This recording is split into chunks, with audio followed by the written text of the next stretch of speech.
হবিগঞ্জে জাতীয় নাগরিক পার্টি এনসিপির কেন্দ্রীয় নেতা সার্জিস আলম, নাসির উদ্দিন পাটোয়ারি সহ অন্যান্য নেতার উপর হামলার প্রতিবাদে বগুড়ায় বিক্ষোভ মিছিল অনুষ্ঠিত হয়েছে। বিস্তারিত থাকছে এস এম দৌলতের প্রতিবেদনে।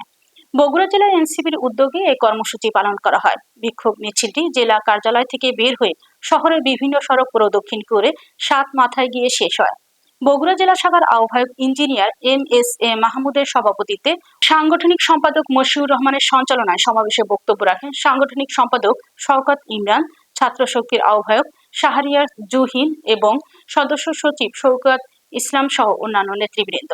এ সময় বক্তারা বলেন, হবিগঞ্জে দলের কেন্দ্রীয় নেতাদের উপর হামলার তীব্র নিন্দা ও প্রতিবাদ ও দোষীদের গ্রেফতার করার জোর দাবি জানান। আপনারা বাংলাদেশে এসেছিলেন অভিমুখে যখন আমাদের এনসিপির গাড়ি বহর যাচ্ছিল এবং প্রোগ্রাম, আমরা বলতে চাই আপনার সরকার সহ প্রশাসন সহ সবাইকে বলতে চাই আর নতুন করে স্বৈরাচার হওয়ার চেষ্টা করবেন না। আমরা কোনো স্বৈরাচারকে আর বাংলার জমিনে